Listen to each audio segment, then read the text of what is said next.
It's time for Street Talk, your voice and your views on the issues in the news. Is it possible to sue God? One U.S. senator thinks so.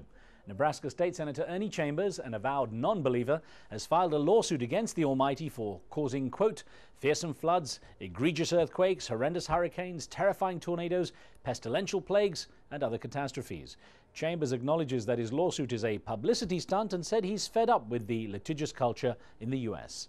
Still, he might start watching around for some lightning bolts. Having said that, Zelina New Zealand wrote in with some understanding for the motivation behind such a lawsuit. I wish him loads of luck, but I hope he can afford to pay all the court costs.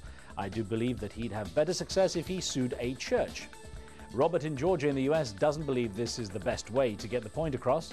I hope that the court in Nebraska will exercise its power of contempt against court against Mr. Chambers and issue an appropriate fine for using civil courts in a frivolous manner to express his opinion. Rob in Oregon believes this is a bad example being set by a public official. Maybe he and his party should focus on how to better deal effectively with such catastrophes, both big and small, so people don't have to sue to find justice.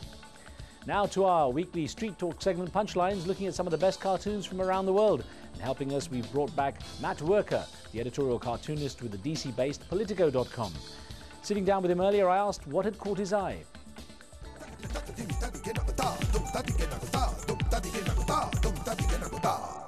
Matt, great to have you here. Hi, Riz. Great, good to have you back. And we've got a little collection of cartoons with a theme this time. Yeah, we were looking at global warming as a theme. There's a consensus now that it's a real issue, and cartoonists all around the world are starting to deal with it and offer their commentary. So we started with a cartoon here by Fred Curatolo, who is from Alberta, Canada.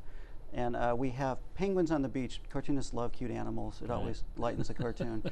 And here the global warming study guy is saying, interesting, their behavior is changing with the weather. And it looks like that one's getting some serious surfing. Serious surfing, yeah, right. I love the next one also is on the global warming theme, of course, and we've got Hemant Morpari, an Indian cartoonist, who's actually a radiologist, I gather. That's what I understand. I'm jealous. He probably gets to see through issues in a way that the rest of the cartoonists can't. Fortunately, his cartoons are not transparent as such, but this is referring to a cyclone that took place in Oman. Yes, and here we have the guys wandering through the flood going, oh man. It's a great cartoon. I love these sort of simple cartoons. Yeah, it's really to great. The point. Well, the third one, actually, I saw it as a little sort of ironic, not so much funny. Right. But you say there's some sort of message behind it. Well, there's a message behind it. There's a school of cartooning that likes to kind of capture the big iconic image that synthesizes an image. And this is Michael DeAdder up in Halifax. And I think this is a great example of the power of that kind of cartoon. It's a very simple thought, but rendered beautifully, and I believe it captures an issue in a way that communicates with everybody from a sophisticated adult to a 4-year-old kid. The world is a ball of ice cream sitting melting in the cone. Slowly melting in the cone. And of course, in the distance, if you look carefully, you see the penguin surfing on it. Exactly. Right. Matt, great to have you here. We'll great talk to be you here. Soon. Thanks, Riz. And www.politico.com is where you'll find Matt Wuerker's art. That's it till next time. Do keep sending in your questions and comments. Point us to anything interesting or amusing for Street Talk.